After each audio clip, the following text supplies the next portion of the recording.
It really is. I don't know, this is difficult farming land, this is grazing land quite simply because there is so little soil over a very rocky, I imagine it would have been pavements, glacial pavement. So the heat goes down, I don't know, 18 inches, maybe 2 feet, hits the rock, warms up the rock, and up comes the heat again and destroys the grass, the roots. It's okay, grass is a thug, and because it's a thug, it always comes back.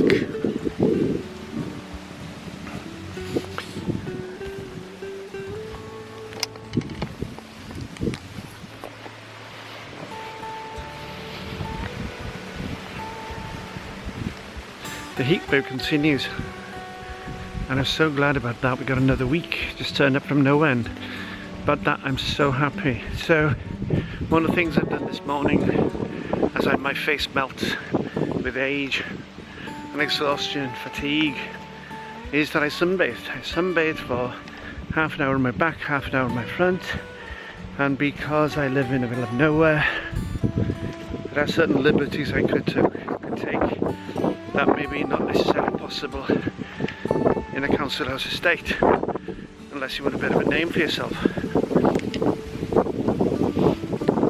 This last weekend in particular was very good because I went to a funeral. It was a good funeral. I mean, you have to go to a number of funerals to realise that there are good funerals. And after that, my buddy and I, we went to an open garden celebration, I suppose, of gardening locally, 10 gardens, and it was wonderful.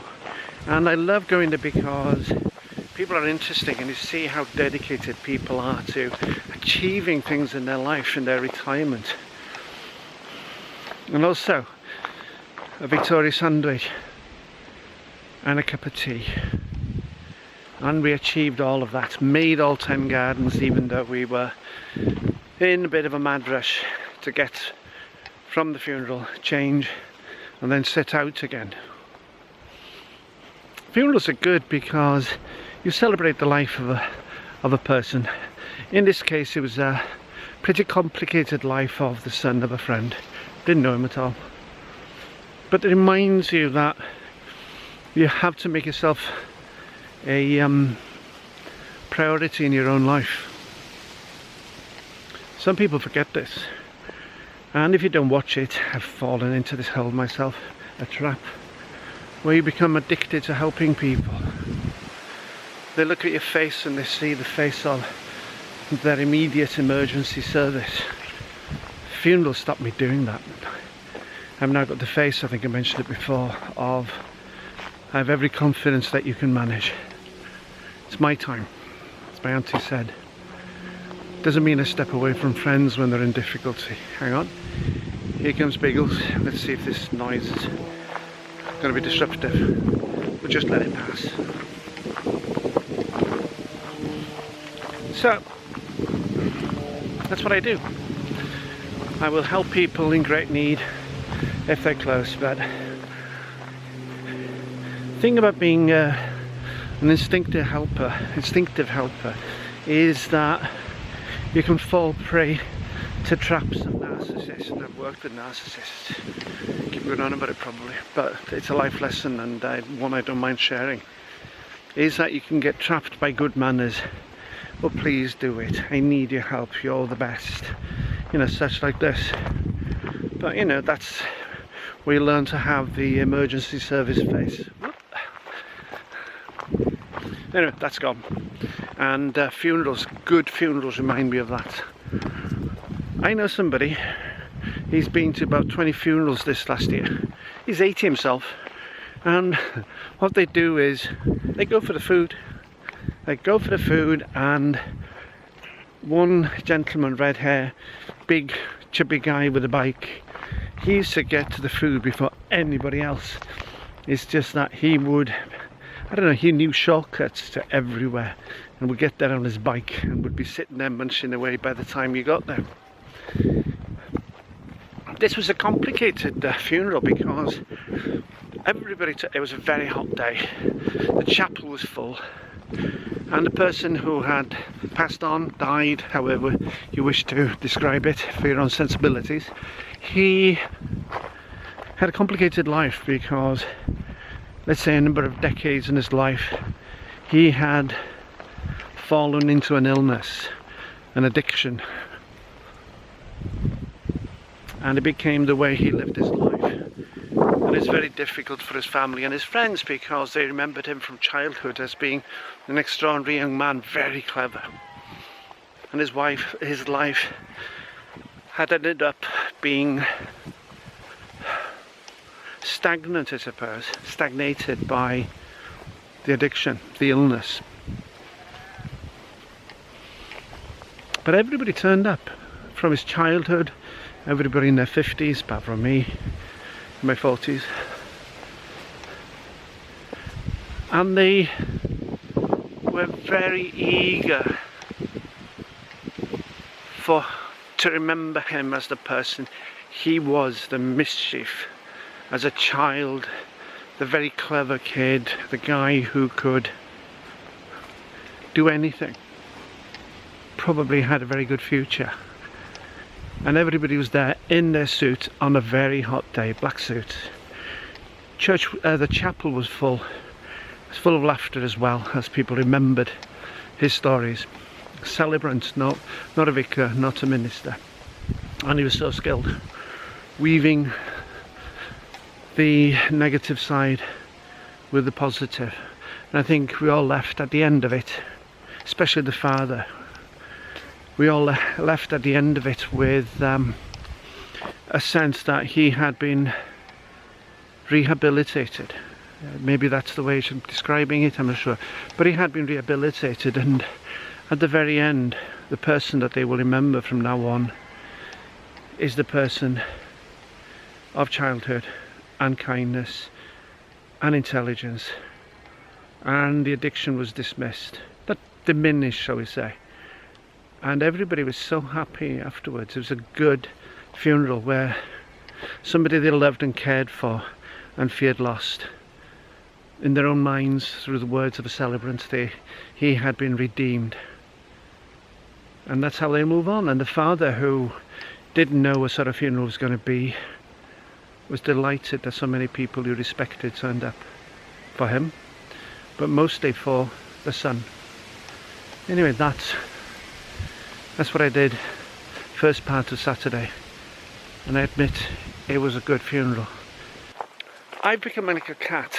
Anyway, E.T., she's fine. I take your points, I appreciate them enormously. Thank you for writing in, and any more comments on anything, then you know, such as that, maybe it's me who should be seeking help for myself, not necessarily for the cat. She's okay. Sometimes she's like me, she just, I don't know, trundles very slowly and painfully, and other times she'll just run. But the sight is a problem, obviously. And she's loved and she's cared for, and we just wish we could bring her in closer so she could have a place in the house.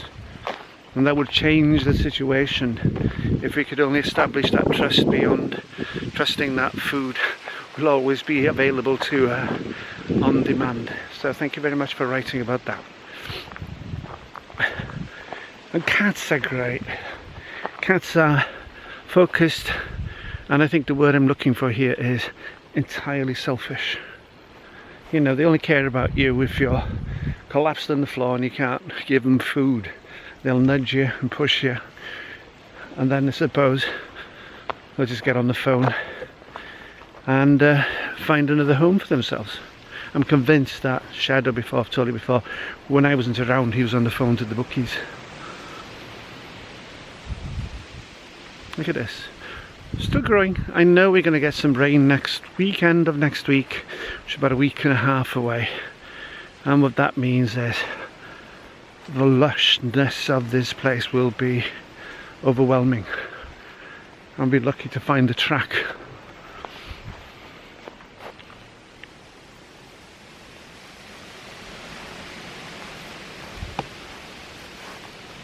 I love this. I love this. Look at this tree coming up here now. The leaves are dry and we'll be dropping leaves soon. It's like autumn, survival obviously. It's glorious. And I haven't heard, it was only one idiot, the local idiot. He's the only one who said, oh, it's too early, it's too late, it's too hot. Everybody else has been thinking and saying, God, we deserve this after the last 4 or 5 years. Here on the island, south of England, I'm sure it's been glorious all the time, but here on the island, we've had one bad summer after another. And across autumn and winter, we had storm after storm after storm. It's been really bad weather. And it's not traditional weather for here. Things are changing, and I think it's more apparent here than elsewhere. And anyway, we don't get the coverage here that they do elsewhere. That's not a bit of, sour grapes. It is a fact. Bigger population down the south of England, so their needs are greater than ours. Anyway, I'm like a cat. Cat only focuses on its own needs and will contrive to look like it cares for you, that he thinks you're brilliant, you're the biggest intellect it's ever come across. But everything is designed around its own needs. And it's something I learned from funerals. Too many funerals. Nobody my age yet. Close. But it sets your mind focusing on things like quality of your own life. Whatever you've done, they wanted to do. And also, have you been entrapped by good manners? Of course I'll help. I don't want to help. Yes, I'll be there. Oh God, I don't want to be there. I used to go out with the lads years ago, and people I still like and respect. But every Friday night, every Saturday night, it was the same thing. Same pub, same chairs, same people moving around you in their faded denims. And then chips, peas, gravy, fried egg on top, and a plastic fork to eat on the way home. Every Friday. Every single Friday. So I was glad to leave that one go. Whoops. And search for other things. And again, I think this is the stage again, and I think funerals are useful for doing that, focusing on just get on with it. And the conversation is always about a certain person's journey is over, and mine may well be over quickly. Life springs surprises at you. I don't think anybody expected this young man to die at this young age. He's 53, but he did. And potential, enormous potential in his life was completely wasted, but at least he was loved and respected, and it was there, obvious at the end. Wind's picking up, I don't know if this is recording, so I'll raise my voice without losing my temper. Anyway, after that we went to visit these,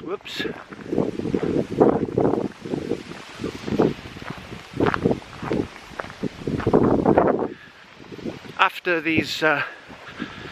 the funeral, we said our farewells and let people know that we respected and supported them, and my buddy and I,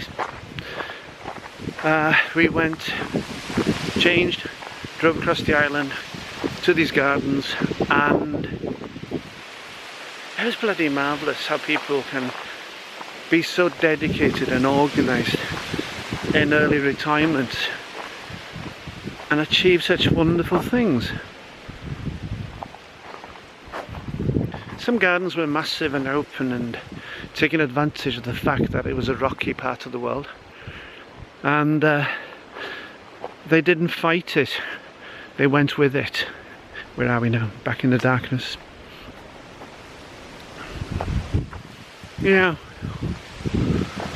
plenty of tea and cakes and walking around, and you're melting in the sunshine, but it was worth it. Conversations with people who didn't even have a garden. There was a chapel that they were converting into a home, Wesleyan.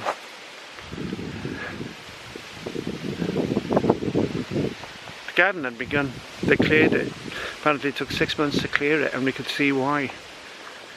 But it was the history of the place and which fascinated them, and also the list of their struggles, but joy, you know, sharing their story. So a garden can be an ambition sometimes rather than something achieved. And every one of them was astonishing because they all seemed to have, I don't know, maybe competed against each other. This is in about 3 square miles, and an area I know quite well, and it was absolutely glorious. I'll put some photos on, and everybody, this is it, everybody was greeting each other. They were greeting each other, we were greeting people, we were complimenting gardens, we were having conversations on the way and asking where this particular garden was, because some of them were hidden well. And they just go through a gate or through a large hedge, and it could have been Narnia, you know, without the, I don't know if you've read those, a bit right wing, a bit misogynistic, but there we are. But these gardens these were just, and people were smiling, because obviously by the time you got there, so many people had said wonderful things. I enjoyed it enormously. Good funeral, and 10 great gardens, and countless people. I think one of the best was a garden that was reconstructed from ruin in 13 months, and by a single person, and occasionally the husband would engage. Late 50s, I'd say they were. You couldn't believe that somebody could achieve so much. They're supposed to be planning and hating winter and just taking advantage of every single moment of light. I got the impression that storms didn't stop these people. They were dedicated, and I love that. They had an ambition. So that's the week, and it's been sunny, it's been glorious. And this morning I've been sunbathing. I'll do some French this evening to cool down. I've got a can of lager running on idle in the fridge for this evening. You have to enjoy this. You have to be outside and listen to the wind through the leaves, because they're just whistling through skeletal leaves, and if you're depressed, you need, this is what clinical depression is, I think. You lose access to those memories of good times in your life. Maybe the people who were at the funeral felt that they'd lost access to those memories of this guy being such a gloriously good person, and they were glad to be relieved of the anxiety and the pain of watching him, knowing that his end would come, and it wouldn't come nicely, and it didn't. But they left the cemetery and the service much better off, and smiling and talking and going for a pint and some sandwiches and thoroughly enjoying it. The guy with the bike, redhead guy with a bike, who used to go from funeral to funeral, he's passed on. I'm not sure if anybody went, how many people got to the little tea afterwards quicker than him. He was probably there automatically. I'm convinced that sometimes people who don't know, animals in particular, notice that with shadow. I honestly don't think he knew he was dead. That's just why I hate Fridays, because I'm convinced that he turned up afterwards, his presence. So I do see ghosts, but I'm not spooky, and I love it because it broadens my philosophy about life and what's on afterwards. Yeah, please comment and subscribe and like. Take care. Better view, not mine.